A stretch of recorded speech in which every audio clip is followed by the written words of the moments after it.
Dan news yang kali ini kami awali dari Jakarta, di mana dua kelompok pemuda bentrok di wilayah Kemang, Mampang, Jakarta Selatan. Diduga karena selisih paham terkait jasa penjagaan lahan.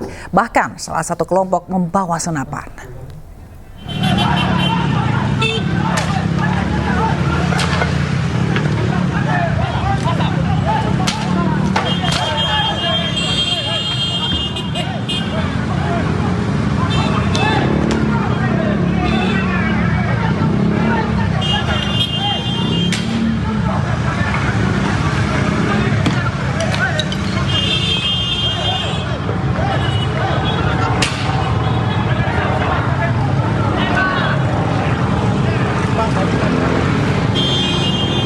Aksi saling serang antara dua kelompok pemuda di kawasan Kemang, Jakarta Selatan terekam kamera amatir warga.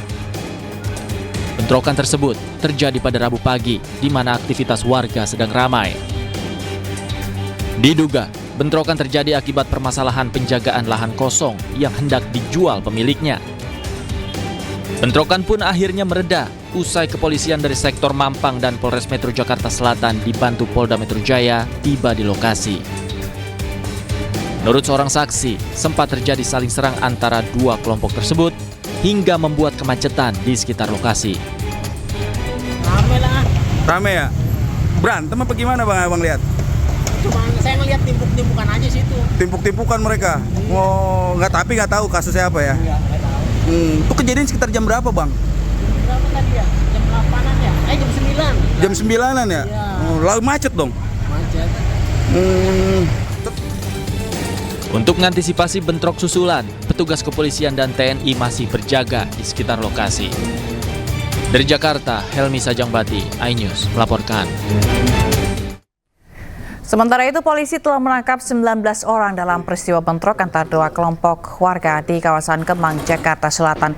Polisi juga menyebut senjata yang digunakan oleh salah satu kelompok merupakan senapan angin.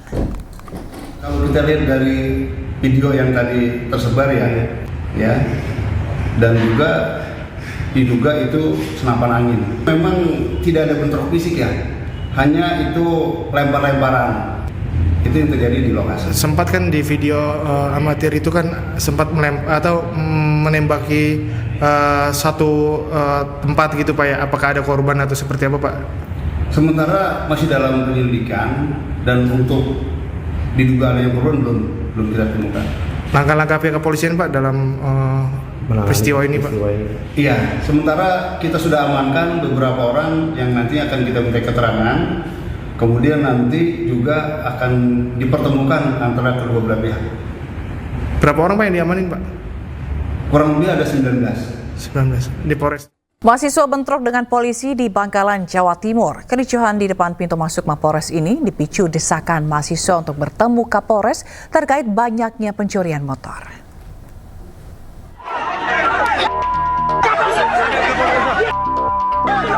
Para demonstran dari Himpunan Mahasiswa Islam HMI terlibat aksi kericuhan dengan polisi yang mengamankan jalannya demonstrasi. Kericuhan terjadi saat para mahasiswa mendesak masuk ke halaman Polres meminta bertemu pejabat kepolisian setempat. Namun upaya tersebut dihalangi pagar betis aparat hingga terjadi saling dorong. Untuk menerobos masuk ke dalam, para mahasiswa ini menggunakan mobil komando yang mereka bawa sebagai alat untuk mendesak barisan polisi. Bentrokan pun terjadi hingga terlibat aksi saling pukul, meski akhirnya dipukul mundur. Dalam aksinya, mahasiswa mengkritisi Polres Bangkalan yang dianggap gagal meredam maraknya aksi pencurian kendaraan bermotor. Tanggapan sampean mengenai kejadian ini bagaimana? Sangat menyayangkan, saya sangat menyayangkan yang dilakukan oleh kepolisian karena kita datang secara prosedural dan datang secara baik-baik, tapi tidak ada itikat baik dari pihak kepolisian. Sementara Kapolres Bangkalan AKBP Hendro Sukmono menegaskan pihaknya sangat terbuka atas berbagai kritik masyarakat. Namun jika aksi mahasiswa terlalu provokatif dan mendesak masuk dengan cara kasar, pihaknya akan bertindak sesuai SOP penanganan demonstrasi. Kami mengapresiasi dan kami welcome dengan mereka. Kami sudah menyiapkan pengamanan dengan rapi, namun karena dari mereka mungkin tadi mendorong masuk, sehingga mekanisme kami jalankan. Tetap salah anggota kami kalau kemudian melepaskan. Ya, salah anggota kami kalau kemudian melepaskan. Dari Bangkalan, Madura, Taufik Sarhawi, iNews melaporkan. Ribuan buruh dari berbagai daerah memadati kawasan lapangan Monas, Jakarta Pusat untuk memperingati Hari Buruh Internasional atau May Day 2025. Berdasarkan informasi, sekitar 200.000 buruh hadir dalam aksi hari ini. Mereka berasal dari DKI Jakarta, Banten, dan beberapa kawasan industri di Jawa Barat. Kegiatan dimulai pada pukul 8.30 waktu Indonesia Barat dengan hiburan dari grup musik Tanah Air. Setelah itu, rangkaian acara resmi juga dihadiri oleh Presiden Prabowo Subianto.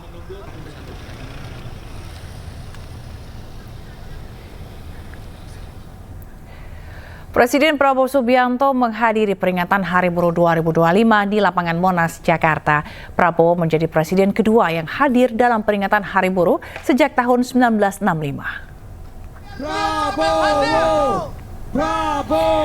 Tiba di lapangan Monas sekitar pukul 10 pagi, Presiden Prabowo Subianto disambut riuh ribuan buruh yang hadir. Prabowo pun menyalami para buruh yang sudah menunggu kedatangannya sejak pagi. Sejumlah pejabat negara juga turut hadir, seperti Menteri Sekretaris Negara Prasetyo Hadi, Sekretaris Kabinet Teddy Indrawijaya, Menteri Tenaga Kerja Yasirli, Ketua MPR dan DPR RI Ahmad Muzani, dan Puan Maharani. Dalam kesempatan ini, Presiden Prabowo menyatakan akan membentuk Dewan Kesejahteraan Buruh Nasional dan Satuan Tugas PHK. Saya ingin memberi hadiah kepada kaum buruh pada hari ini. Saya akan membentuk segera Dewan Kesejahteraan Buruh Nasional yang akan terdiri dari semua tokoh-tokoh pimpinan buruh seluruh Indonesia. Dan mereka tugasnya adalah mempelajari keadaan buruh dan memberi nasihat kepada Presiden mana undang-undang yang nggak beres, yang nggak melindungi buruh. Mana regulasi yang nggak benar, mereka memberi masukan ke saya dan segera akan kita perbaiki, saudara-saudara sekalian.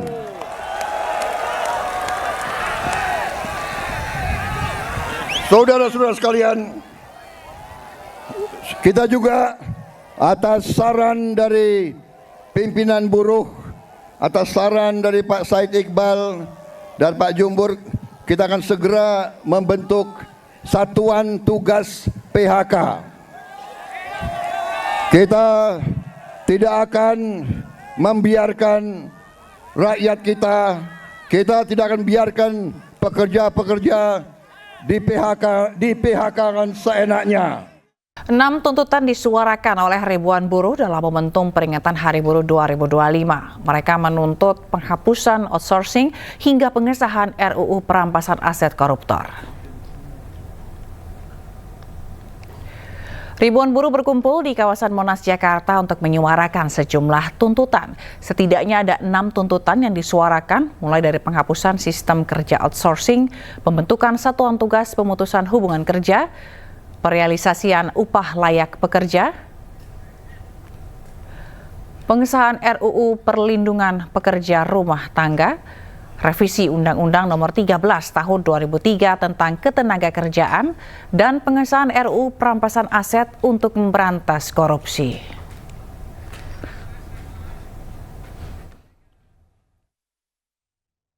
Pemirsa, sejumlah tuntutan disuarakan buruh dalam memperingati Hari Buruh 2025. Dan untuk mengetahui apa saja tuntutannya, kita bergabung dengan rekan Hamzah Hasibuan di lapangan Monas, Jakarta.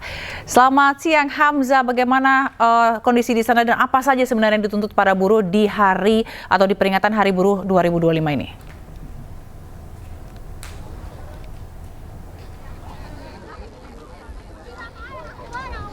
Ya, selamat siang Zila dan juga pemirsa. Saat ini kami masih berada di kawasan Silang Monas, Jakarta, di mana ini merupakan acara peringatan Hari Buruh Internasional 1 Mei 2025, di mana tadi Presiden Prabowo Subianto ini juga sudah memberikan speech ataupun pidatonya dan menyapa langsung sekitar puluhan ribu buruh yang ada dan hadir langsung di kawasan Silang Monas, Jakarta. Selain itu, Presiden Prabowo Subianto ini juga menyampaikan terkait dirinya dan pemerintahan di bawahnya ini akan melakukan dan membentuk Dewan Kesejahteraan Buruh Nasional yang terdiri dari tokoh-tokoh pimpinan buruh Indonesia yang nantinya tugasnya mempelajari dan memberi nasihat kepada Presiden terkait dengan kondisi buruh di Indonesia dan memberikan saran terkait dengan undang-undang yang memang tidak sesuai dengan kesejahteraan buruh. Selain itu, Presiden Prabowo juga ini menyampaikan bahwa dirinya akan membentuk Satgas PHK untuk para pekerja dan membentuk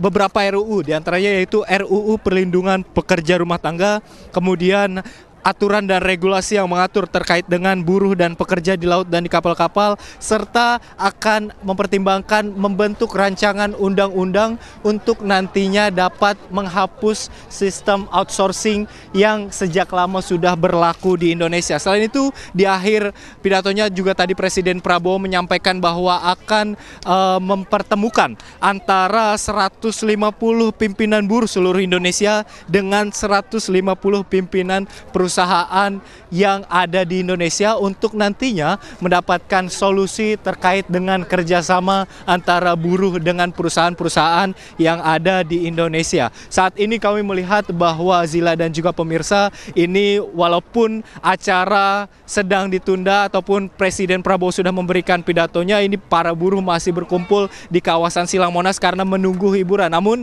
di sini kami sudah bergabung dengan perwakilan buruh yang ada di kawasan Silang Monas dan akan bertanya terkait dengan aspirasi apa yang sebenarnya disampaikan pada Hari Buruh Internasional 1 Mei 2025.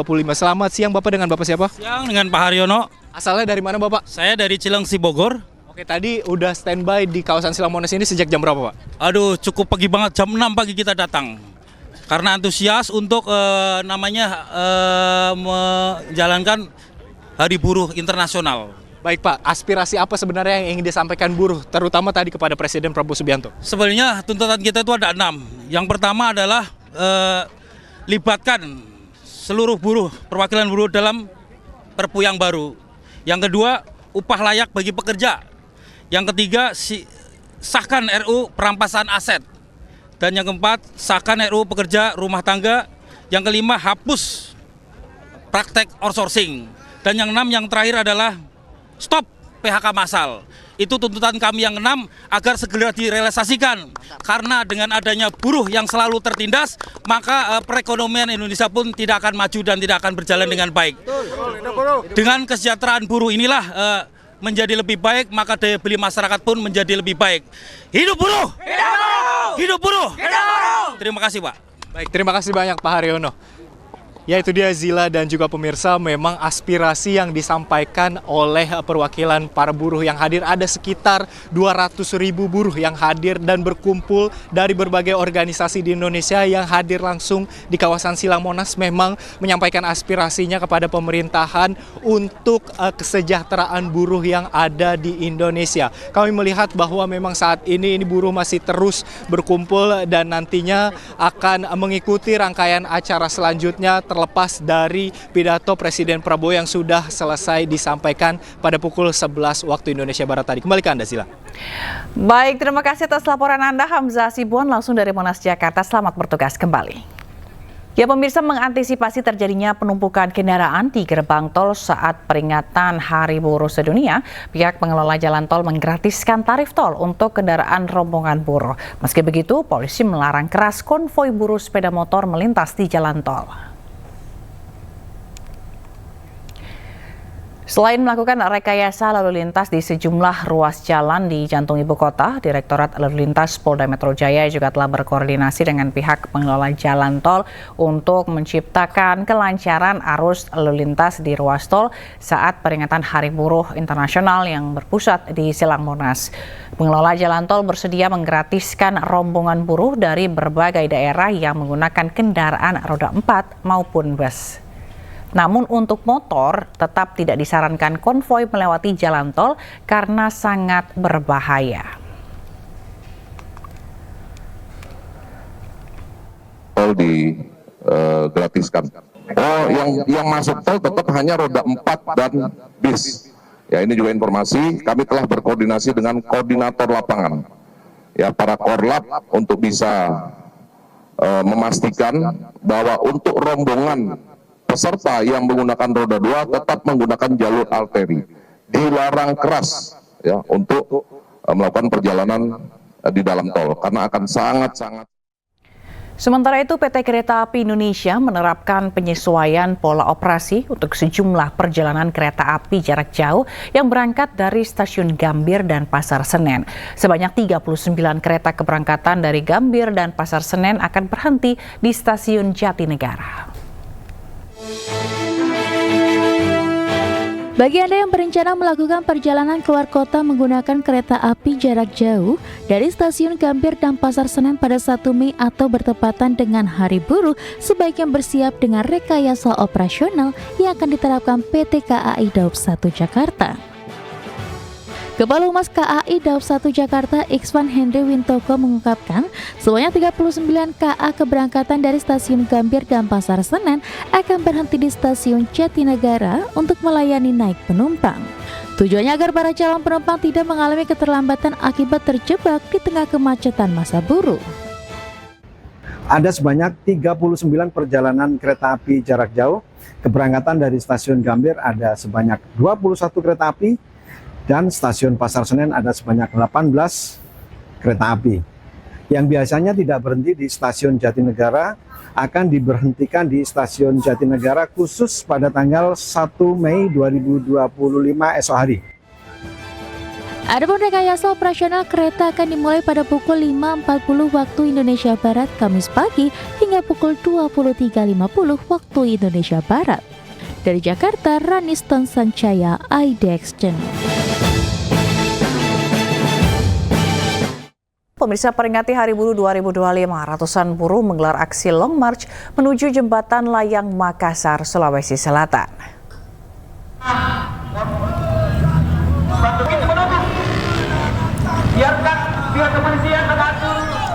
Sambil membentangkan spanduk, ratusan buruh yang tergabung dalam Konfederasi Serikat Nusantara menggelar aksi Long March ke Jembatan Layang Makassar, Sulawesi Selatan. Tidak hanya kaum buruh, sejumlah driver ojek online juga ikut meramaikan peringatan Hari Buruh 2025. Dalam momentum ini, buruh menyuarakan sejumlah tuntutan, seperti pembentukan Satgas PHK, merealisasikan upah layak, hingga mendesak pengesahan Undang-Undang Pengakuan dan Perlindungan Masyarakat Hukum dan Adat. Banyaknya masa aksi yang berunjuk rasa membuat arus lalu lintas di bawah flyover Makassar ditutup sementara.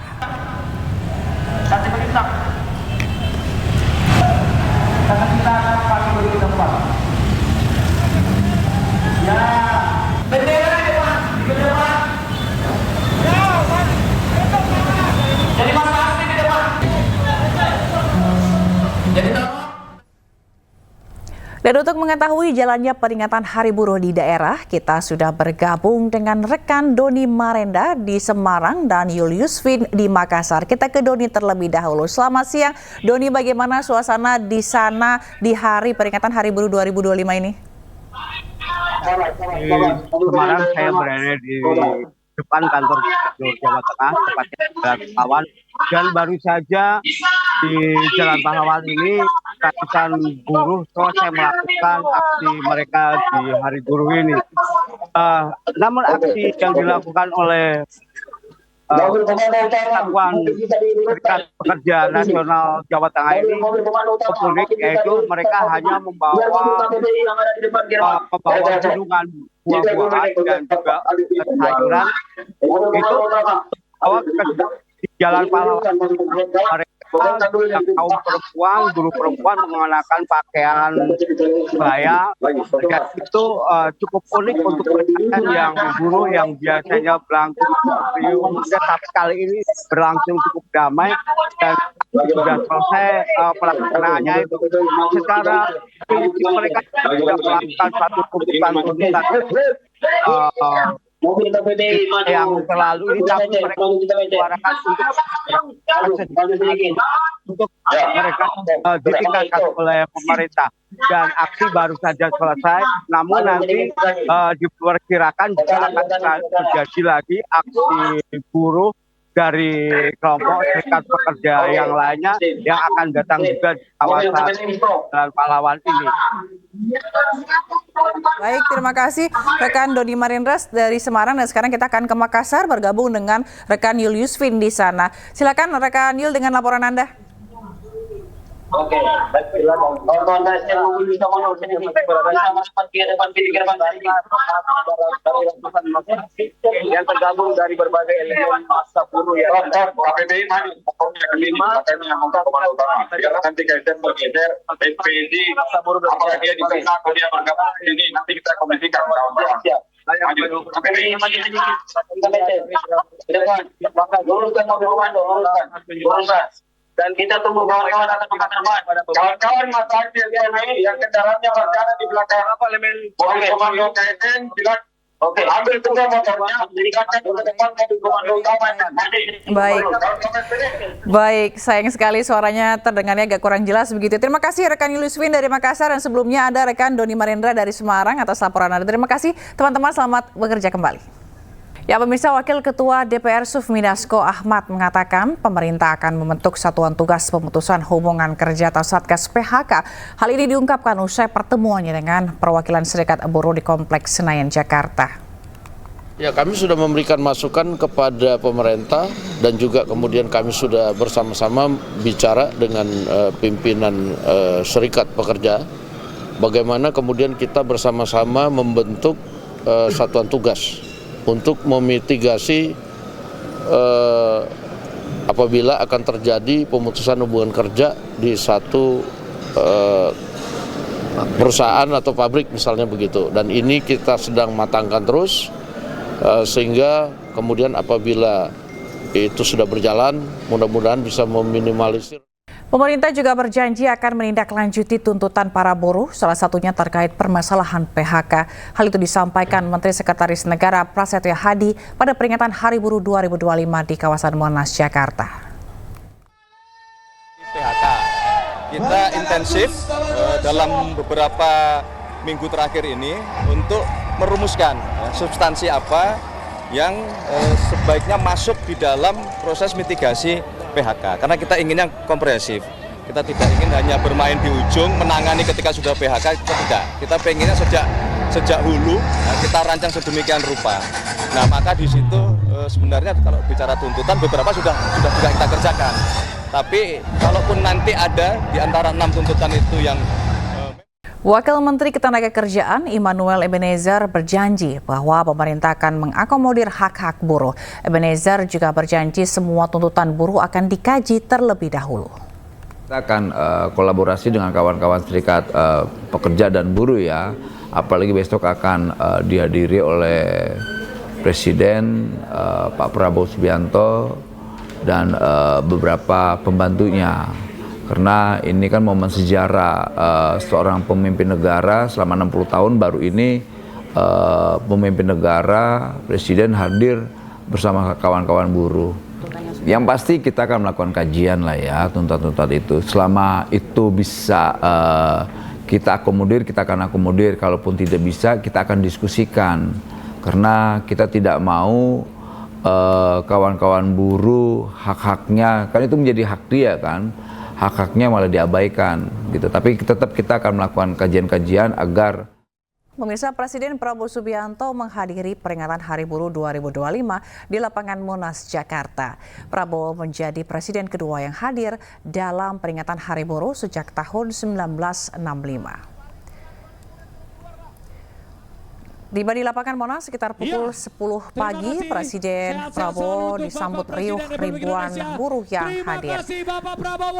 Prabowo juga di akhir sambutannya ketika kembali menyempatkan untuk membagikan topi dan juga melepas kemejanya atau baju safarinya yang diberikan kepada buruh yang ada di bawah panggung.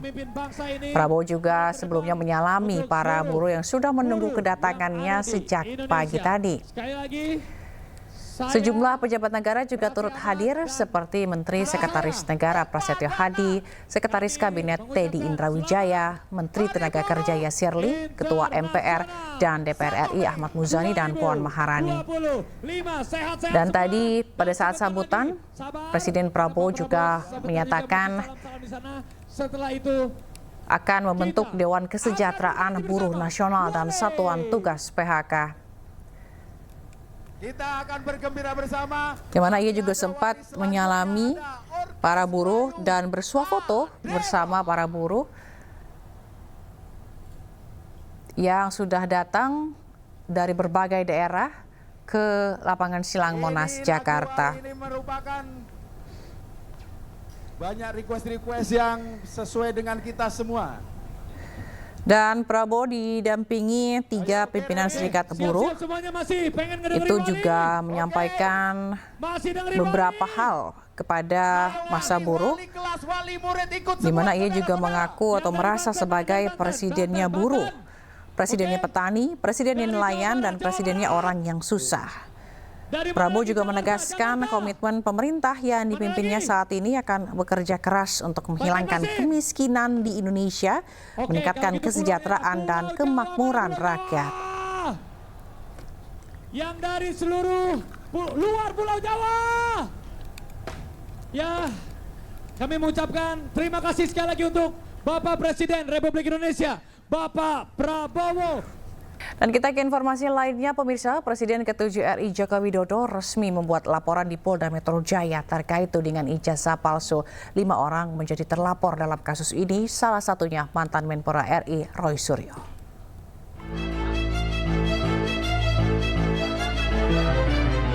Presiden ke-7 Republik Indonesia Joko Widodo akhirnya resmi mengambil langkah hukum atas tudingan ijazah palsu yang selama ini bergulir di ruang publik. Didampingi tim kuasa hukumnya, Jokowi tiba di Polda Metro Jaya Rabu pagi untuk secara langsung membuat delik aduan terkait tudingan ijazah palsu. Total ada 5 terlapor dalam kasus ini. Di antaranya mantan Menpora Roy Suryo, ahli digital forensik Rismon Sianipar, Dr. Tifauziah Tiasuma, pemerhati politik Rizal Fadilah, serta seorang lainnya berinisial K. Kelimanya dilaporkan atas dugaan fitnah dan pencemaran nama baik melalui media elektronik. Sebetulnya masalah ringan, urusan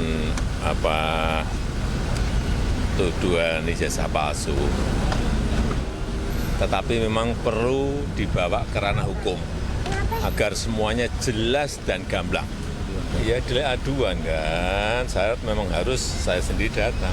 Ya. Setelah ini masih di Jakarta, ini informasikan akan memperlihatkan ijazahnya, Pak. Bapak tadi memperlihatkan ijazahnya ya, Pak? Tadi memperlihatkan ijazah asli. Nanti ditanyakan detail kepada tim kuasa hukum. Ya. Pak, di dalam tadi ada Pak. Banyak. Ya, ditanya banyak. Tanya berapa pertanyaan tadi? 35. Ya. Masuk ada pemeriksaan. Melakukan digital forensik dari Bapak, Pak. Digital forensik Pak.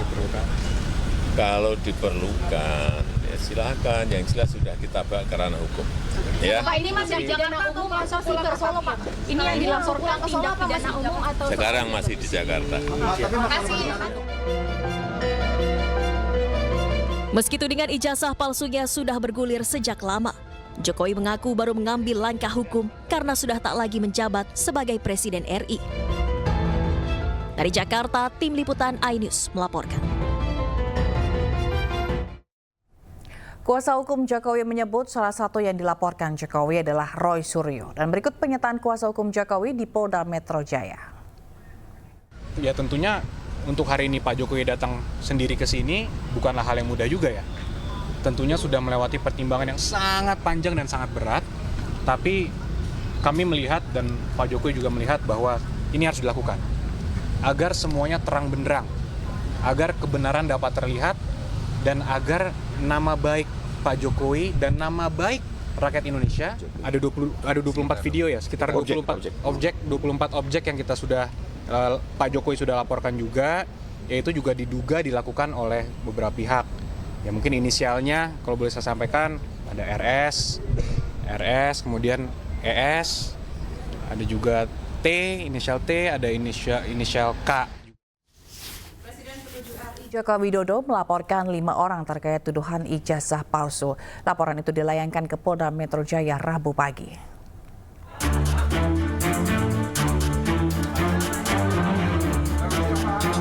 Presiden ke-7 Republik Indonesia Joko Widodo membuat laporan di Polda Metro Jaya terkait tudingan ijazah palsu. Total ada 5 terlapor dalam kasus ini, diantaranya mantan Menpora Roy Suryo, Dr. Tifauziah Tiasuma.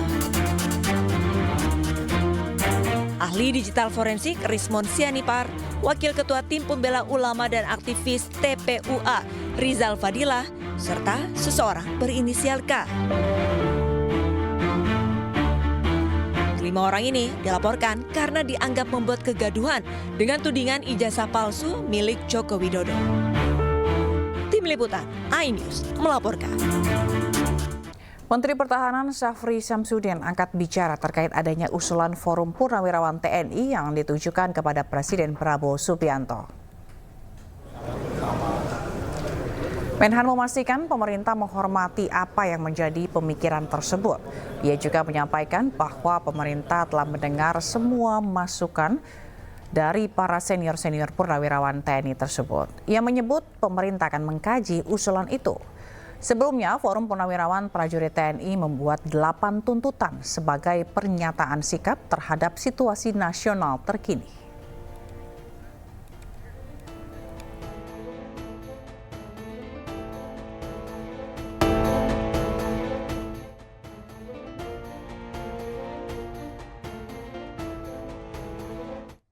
Masih di iNews Siang bersama saya Sabrina Hasilah. Pemirsa, rapat Komisi 2 DPR RI bersama para gubernur se-Indonesia mendadak jadi panggung kejutan. Bukan karena perdebatan kebijakan, namun karena sindiran Gubernur Kalimantan Timur Rudy Mas'ud yang menyebut Gubernur Jawa Barat Deddy Mulyadi sebagai gubernur konten di hadapan menteri dan kepala daerah lain.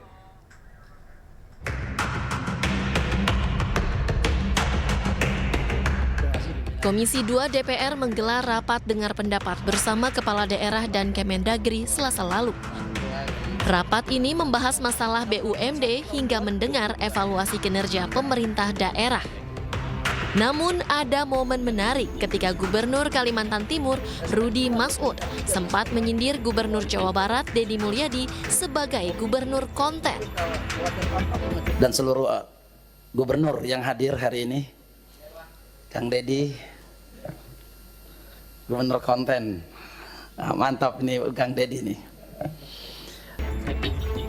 Sindiran itu pun ditanggapi santai Deddy Mulyadi.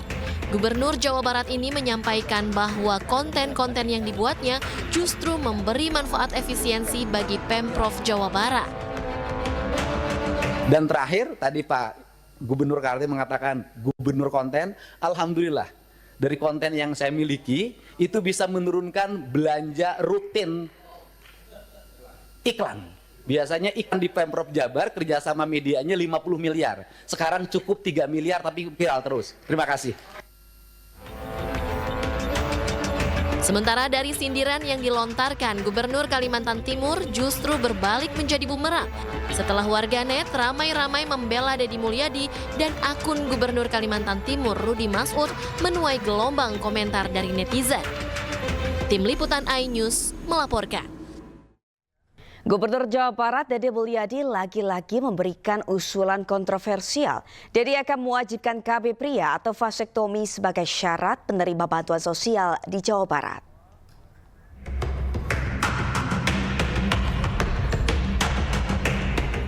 Rencananya warga Jawa Barat harus terdaftar dalam kepesertaan keluarga berencana atau KB sebagai prasyarat dalam penerimaan bantuan sosial. Nantinya ada beasiswa pendidikan hingga program bantuan sosial lainnya yang disalurkan oleh Pemprov Jabar. Usulan ini disampaikan oleh Gubernur Jawa Barat Deddy Mulyadi. Tujuannya supaya masyarakat dapat mengatur waktu kelahirannya sehingga dapat menekan angka kemiskinan di Jawa Barat. Deddy juga menegaskan prioritas KB dilakukan untuk pria. supaya suami ikut bertanggung jawab dan tidak hanya membebani sang istri. Maka para penerima bantuan sosial, apakah nanti bantuan biaya kelahiran, bantuan rumah sakit, bantuan listrik, bantuan pangan non tunai, bantuan perumahan, bantuan tanah, ya saya harap bantuan beasiswa untuk anaknya, saya harapkan yang laki-lakinya loh, saya harapkan suaminya atau ayahnya yang ber-KB sebagai bentuk tanda tanggung jawab terhadap diri dan keluarganya. Jangan terus-terusan dibebankan pada perempuan. Nantinya langkah ini diambil agar bantuan dari pemerintah, baik provinsi maupun pusat, bisa didistribusikan secara lebih merata. Dari Depok, Jawa Barat, Iyung Rizky, iNews melaporkan. Pemerintah Provinsi Jawa Barat berencana menerapkan program wajib militer bagi anak-anak bermasalah, terutama yang terlibat dalam geng motor dan tawuran. Kebijakan ini diharapkan menjadi solusi tuntas untuk menangani kenakalan remaja yang kerap terjadi.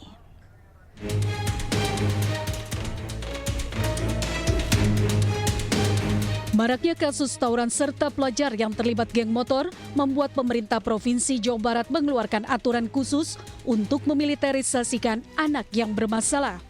Program ini bertujuan membentuk karakter disiplin dan tanggung jawab. Peserta akan mengikuti pendidikan khusus di bawah pengawasan TNI Polri selama 1 tahun, sementara status sekolahnya tetap terdaftar di SMP atau SMA asal dengan kelas khusus. Maka saya merubah paradigma itu dengan cara apa? Banyak orang tua yang hari ini tidak punya kesanggupan lagi menghadapi anaknya. Banyak guru yang tidak punya kesanggupan untuk menghadapi murid-muridnya. Kenapa? Dia keras dikit nanti dikriminalisasi. Kan perlu dilakukan tindakan-tindakan yang nyata, terukur dan terencana. Maka salah satu pilihannya adalah melibatkan TNI Polri menjadi bagian dari upaya pembinaan mereka. Siapa yang dibina? Mereka yang mengalami kenakalan akut yang sudah mengarah kriminal. Bagaimana cara membinanya? Ya orang tuanya nanti menyerahkan dalam bentuk surat pernyataan, mengantar ke barak TNI-nya, mengantar ke barak Polri-nya, dan mereka status pelajarnya tidak akan hilang. Mereka tetap statusnya adalah pelajar SMP A, SMA B, dan kemudian tetap mereka belajar sebagaimana biasa, tapi pola hidup yang dirubah. Gubernur Jawa Barat Deddy Mulyadi menambahkan, selain kenakalan anak tawuran dan geng motor, anak yang kecanduan game online dan sudah mengarah ke aktivitas kriminal pun harus diikutsertakan dalam program ini. Tukang tawuran, tukang mabuk, tukang main Mobile Legend, yang kalau malam kemudian tidurnya tidak mau sore, ke orang tuanya melawan, melakukan pengancaman, di sekolahnya bikin ribut, bolos terus, dari rumah berangkat ke sekolah, pas sekolah nggak nyampe. Kan kita semua dulu pernah gitu ya. Rencananya program akan dimulai pada 2 Mei 2025 dengan peserta anak-anak bermasalah atau terlibat tindak kriminal. Sementara itu, TNI Angkatan Darat sebagai pelaksana kegiatan ini mengatakan pihaknya masih menunggu detail teknis yang dikoordinasikan antara pemerintah Provinsi Jawa Barat dan Kodam 3 Siliwangi. Pada prinsipnya, TNI AD siap mendukung program-program pemerintah daerah sesuai dengan apa yang diamanatkan dalam Undang-Undang sebagai tugas TNI. Pemerintah juga menegaskan program ini akan dipantau ketat untuk memastikan tujuan pendidikan tercapai serta mengurangi tingkat kenakalan remaja. Dari Bandung, Jawa Barat, Ervan David, iNews melaporkan. Wakil Ketua DPR RI Sufmi Dasko Ahmad meminta Gubernur Jawa Barat Deddy Mulyadi yang rencananya akan mengirim siswa bermasalah ke barak militer agar dikaji terlebih dahulu. Dasko menyebut karakteristik siswa di masing-masing daerah berbeda. Saya belum secara lengkap membaca statement dari Gubernur Jawa Barat, tetapi mungkin hal-hal yang disampaikan oleh Gubernur Jawa Barat mungkin adalah hal-hal baru yang memang perlu dikaji terlebih dahulu secara matang sebelum kemudian dilaksanakan. Ya kalau pemberlakuan itu kan hanya kemudian di daerah Jawa Barat ya. Saya juga belum tahu bagaimana respon dari DPRD Jawa Barat, tetapi kalau pendapat saya mungkin kita harus kaji terlebih dahulu secara matang sebelum kemudian diterapkan, karena ya mungkin untuk masing-masing daerah itu karakteristiknya. Komnas Perlindungan Anak menjelaskan alasan perlunya revisi Undang-Undang Penyiaran demi hak perlindungan anak. Pemaparan dilakukan saat rapat dengar pendapat dengan Komisi 1 DPR RI di Gedung Parlemen.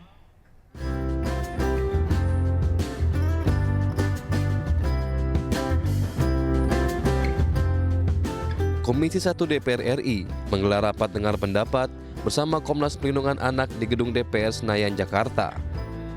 Dalam kesempatan itu, Komnas Perlindungan Anak menyatakan bahwa Undang-Undang Penyiaran perlu direvisi.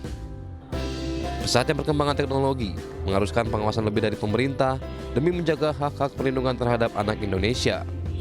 Komnas Perlindungan Anak berharap pengesahan Undang-Undang Penyiaran yang baru segera terlaksana. Kita sangat menunggu sudah lama sekali tentang ini. Karena Undang-Undang Penyiaran kita itu terakhir kali itu tahun 2002. Artinya sudah berusia 23 tahun. Bagaimana mungkin misalnya Undang-Undang Penyiaran itu tidak direvisi, sementara teknologi digital sekarang, teknologi penyiaran sudah sangat masif dan sangat berkembang maju luar biasa sekali. Artinya kita tidak siap lewat undang-undang. Nah, bagaimana mungkin kita bisa edukasi, mengontrol, mengawasi hak anak itu terpenuhi kalau undang-undang penyiarannya juga tidak direvisi. Untuk mewujudkan terciptanya perlindungan hak-hak anak Indonesia, Komnas Perlindungan Anak terus mengawal pengesahan revisi Undang-Undang Penyiaran bersama Komisi 1 DPR RI dan KPAI. Dari Jakarta, Abdul Aziz Auliasyah Ramadan, iNews melaporkan. Pemirsa, Presiden Prabowo Subianto menghadiri peringatan Hari Buruh 2025 di lapangan Monas, Jakarta. Seluruh Indonesia. Dan mereka tugasnya adalah mempelajari keadaan buruh.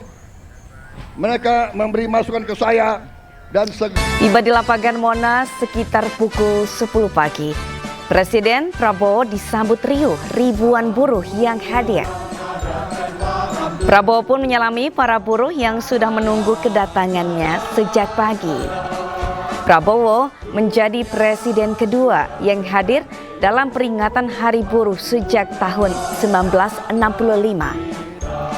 Dalam kesempatan ini, Presiden Prabowo menyatakan akan membentuk Dewan Kesejahteraan Buruh Nasional dan Satuan Tugas PHK. Usai memberi pidato, Presiden Prabowo meninggalkan lapangan Monas sambil memberikan baju dan topi ke para buruh.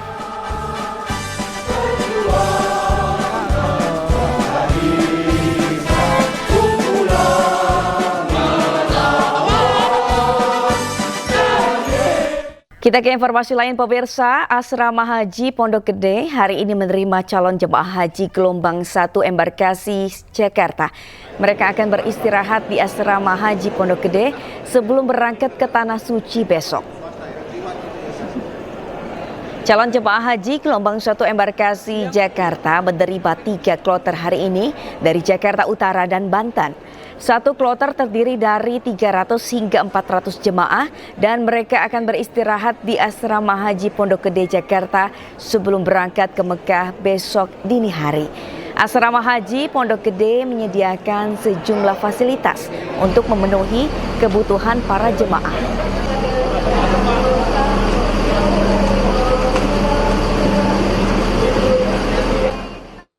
Dan untuk mengetahui informasi terkini, kita sudah terhubung dengan rekan Camar Haenda dari Asrama Haji Pondok Gede Jakarta. Ya Camar, bagaimana situasi terkini sana, persiapan jelang keberangkatan? Baik, ya selamat siang. Ya pemirsa, saat ini saya sudah berada di Asrama Haji Pondok Gede Jakarta dan memang untuk sejumlah persiapan ini sudah dilakukan sejak kemarin untuk bisa menyambut hari ini kedatangan dari calon jemaah haji untuk ibadah haji 2025. Untuk embarkasi Jakarta pada hari ini, Sabrina dan juga pemirsa, terdapat 3 kloter, di mana masing-masing kloter ini ada 300 sampai dengan 400 jemaah yang sudah datang sejak pukul 6 pagi, kemudian dilanjutkan dengan pukul 10 pagi, dan tadi baru saja hadir kloter ketiga pada pukul 12 siang.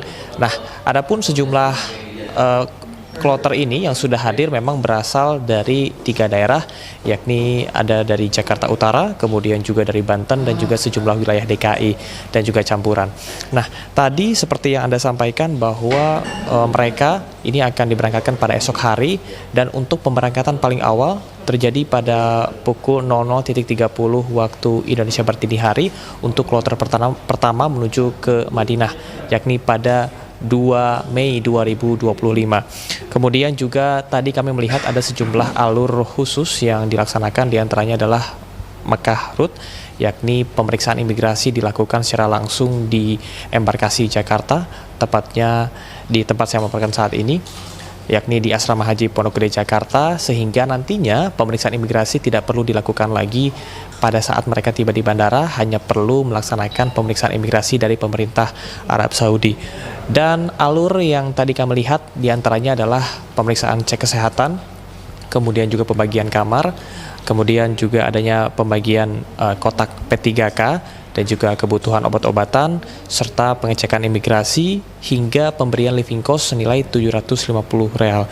Memang seperti diketahui bahwa Indonesia pada tahun ini mendapatkan kuota haji 221.000, dan tentunya ini diharapkan bisa dimanfaatkan dengan baik, dikarenakan dalam satu kloter ini sudah dipastikan akan ada 7 panitia pendamping ibadah haji yang nantinya akan mengakomodir masyarakat ataupun juga calon jemaah haji.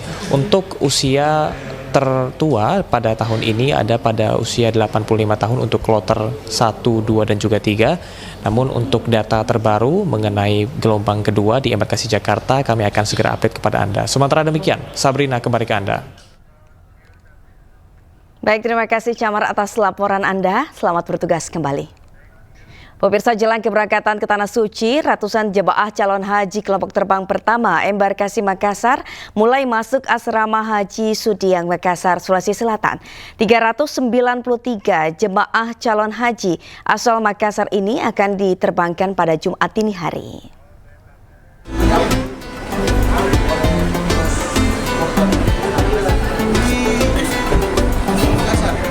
393 jemaah calon haji kloter pertama embarkasi Makassar tiba di Asrama Haji Sudiang, Piringkanaya, Makassar.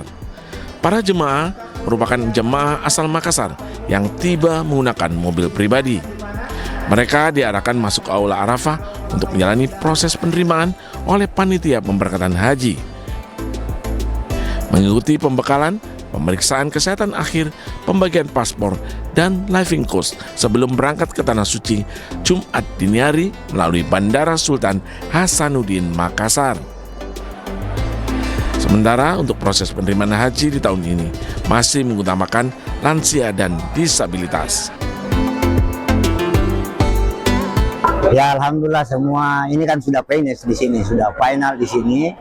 Persiapan kita alhamdulillah check up semua kesehatan, kemudian bagaimana fisik dan mental, alhamdulillah semua sudah dilalui, dan terakhir di sini siap untuk berangkat. Di embarkasi Makassar ada agar menyiapkan diri di dalam pertama mengatasi masalah cuaca yang agak ekstrim. Tahun ini diperkirakan 48 sampai 50. Untuk itu bawa semprot-semprot, bawa kain-kain basah yang sering dibasahin untuk menutup kepala. Yang kedua, jaga kesehatan, karena kesehatan adalah modal utama untuk menjalankan ibadah haji. Tahun 2025, embarkasi Makassar akan memberangkatkan jemaah calon haji sebanyak 15.856 jemaah yang terbagi dalam 41 kloter dari beberapa provinsi dan kabupaten kota di bagian timur Indonesia. Dari Makassar, Sulawesi Selatan, Wahyu Ruslan, iNews melaporkan. Petugas Haji Indonesia Daerah Kerja Bandara telah melakukan berbagai persiapan menyambut kedatangan jemaah haji. Diperkirakan sebanyak 17 kloter pertama akan tiba di Tanah Suci pada 2 Mei mendatang. Serangkaian proses koordinasi pun telah dilakukan, termasuk dengan Kementerian Haji Arab Saudi, Otoritas Bandara Madinah, dan 8 syarikat untuk menyambut kedatangan jemaah haji asal Indonesia. Para petugas haji Dakir Bandara akan memberikan layanan di 4 titik, di antaranya layanan fast track untuk jemaah haji embarkasi Surabaya, Solo, dan Jakarta, serta layanan saat kedatangan di terminal haji. Berdasarkan data, kloter pertama yang dijadwalkan tiba pada 2 Mei mendatang, di antaranya jemaah haji asal embarkasi Jakarta Pondok Gede akan tiba pukul 6.15 waktu Arab Saudi. Lalu jemaah haji asal embarkasi Lombok pada pukul 7.20 waktu Arab Saudi, dan jemaah haji asal embarkasi Solo akan tiba pukul 9.40 waktu Arab Saudi.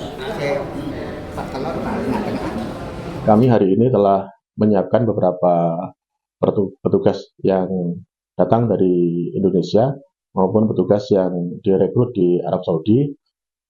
Kami baru menyelesaikan bimbingan teknis untuk tenaga pendukung Arab Saudi sebanyak sekitar 50 orang yang ditugaskan di bandara, dan yang sudah tiba dari Jakarta kurang lebih ada 90 orang.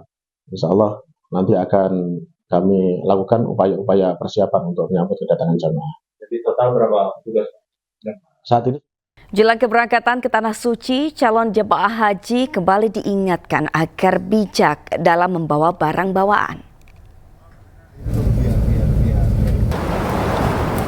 Hal ini ditekankan Kepala Daerah Kerja atau Dakir Bandara, Abdul Basir, agar calon jemaah haji dapat kembali meninjau ketentuan barang bawaan yang boleh dan tidak boleh dibawa ke Tanah Suci. Hal ini guna memastikan proses layanan di bandara dapat berjalan dengan lancar dan tidak terhambat proses penyortiran barang yang dilarang. Adapun di antaranya obat-obatan dan rokok dalam jumlah banyak. Calon jemaah haji juga diimbau untuk menghindari penggunaan selotip atau lakban secara berlebihan pada bungkusan barang bawaan jemaah, khususnya makanan, agar tidak menimbulkan kecurigaan dan berpotensi dibongkar pihak petugas di bandara. Beberapa hal yang perlu dipersiapkan oleh jamaah. Yang pertama, jamaah harus mengetahui barang-barang bawaan yang diizinkan masuk ke dalam kabin maupun yang dilarang. Barang-barang yang dilarang masuk ke kabin nanti harus disimpan di dalam bagasi. Berikutnya ada termasuk kategori barang-barang terlarang, misalkan obat-obatan, rokok dalam jumlah yang banyak. Itu juga harus dihindari bagi jamaah, karena barang-barang yang terlarang itu nanti akan mengganggu flow layanan kami di bandara. Biasanya kalau ada barang-barang yang disita atau diperiksa oleh bea cukai, itu nanti akan menghambat kecepatan layanan kami di bandara. Termasuk apabila jamaah membawa barang-barang yang sifatnya makanan begitu, kami himbau untuk dibungkus sewajarnya saja, tidak perlu dibungkus berlebihan menggunakan lakban yang terlalu rapat, karena itu akan menimbulkan kecurigaan berlebihan. Pemerintah Arab Saudi membuat aturan ketat untuk pelaksanaan haji tahun ini. Menteri Agama Nasaruddin Umar mengingatkan agar tidak ada masyarakat Indonesia yang nekat pergi haji secara tidak resmi atau ilegal.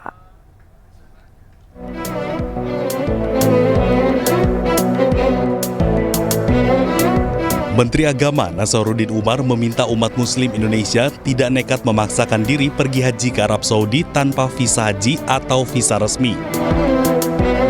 Hal ini terkait dengan peraturan Arab Saudi yang tahun ini super ketat untuk urusan haji. Para petugas Arab Saudi melakukan pemeriksaan visa di sejumlah titik masuk menuju Masjidil Haram. Selain itu, Menteri Agama meminta masyarakat agar tidak tergiur dengan beragam iming-iming oknum yang menjanjikan bisa berhaji tanpa visa haji. Jadi inilah saya menghimbau kepada seluruh jamaah haji yang mungkin ada yang menjanjikan kamu bisa haji, lebih baik menghindari daripada nanti terlunta-lunta nasibnya di sini, ya, dioper ke sana kemari, pesawat mau pulang itu pun juga nggak ada lagi, kemudian hotel sudah penuh juga semuanya, akhirnya terlantar di sini. Jadi saya menghimbau sekali lagi jamaah haji yang mendapatkan janji-janji manis daripada oknum tertentu seperti tahun lalu beda dengan tahun ini, sangat super ketat, jadi lebih menghindari kemudaratan yang bisa terjadi. Semua pihak harus mematuhi aturan agar tidak terlantar dan mendapat sanksi berat yang berlaku di Saudi Arabia. Dari Mekah, Arab Saudi, Gigi Irfan, iNews melaporkan. POM Jaya DKI Jakarta mendapat penghargaan dalam ajang Women's Inspiration Awards 2025 pada kategori Women Community Social Impact. Peningkatan kualitas air bersih yang dikonsumsi wanita untuk mencegah stunting menjadi inspirasi yang patut diapresiasi. Untuk naik ke atas panggung, Ibu Zulfa Fadil selaku Ketua TP PKK Kabupaten Batanghari. Ketua Daya Wanita yang dibentuk POM Jaya, Lia Arif Nasruddin, mendapat penghargaan dalam Women Inspiration Awards 2025 pada kategori Women's Community Social Impact.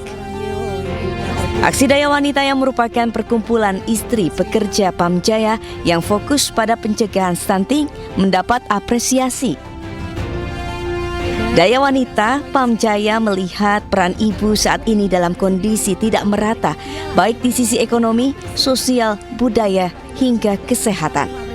Karena itu, POM Jaya bertugas menjamin kualitas air yang dikonsumsi para ibu. Untuk menghadapi sebuah tantangan masyarakat yang saat ini memang sedang dihadapi, terutama di sisi wanita, ibu-ibu, dan juga balita yang memang sedang menjadi fokus untuk menjadi generasi bangsa, menjadi bagian dari hal yang tidak boleh terputus. Dan ini adalah peran serta tanggung jawab sosial dari setiap perusahaan untuk memastikan bahwasannya peran ini nyata. Peran ini berkontinuitas, dan kemudian ini terus menghasilkan sesuatu yang lebih baik lagi. Dalam acara yang digelar di Jakarta Concert Hall ini, turut hadir sejumlah tokoh wanita tanah air yang menjadi inspirasi karena kontribusi dan pemikirannya untuk Indonesia. Dari Jakarta, Hadisti Arifah Firmansyah, iNews melaporkan. Sebuah video seorang anak yang diduga merendam ibunya di kubangan lumpur viral di media sosial. Polres Nias mengaku masih menyelidiki kebenaran tersebut karena belum ada laporan terkait kasus tersebut.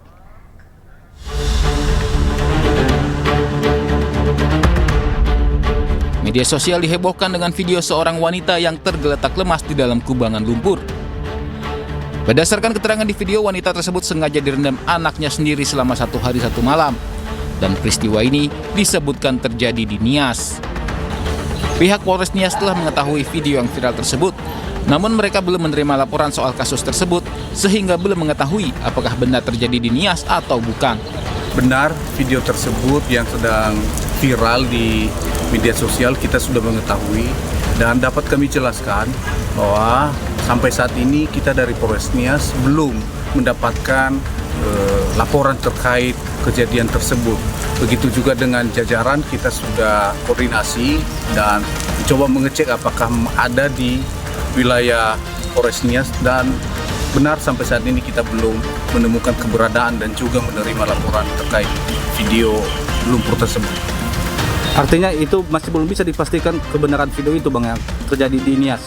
Ya benar, kita tidak bisa pastikan, khusus untuk wilayah Polres Nias belum bisa kita pastikan bahwasannya itu di wilayah Polres Nias. Polres Nias telah mengerahkan personel maupun jajaran di masing-masing polsek untuk menelusuri kebenaran dan lokasi video tersebut. Namun sampai saat ini belum didapatkan dan juga belum ada laporan dari masyarakat. Dari Kepulauan Nias, Sumatera Utara, Iman Jaya Lase, iNews melaporkan.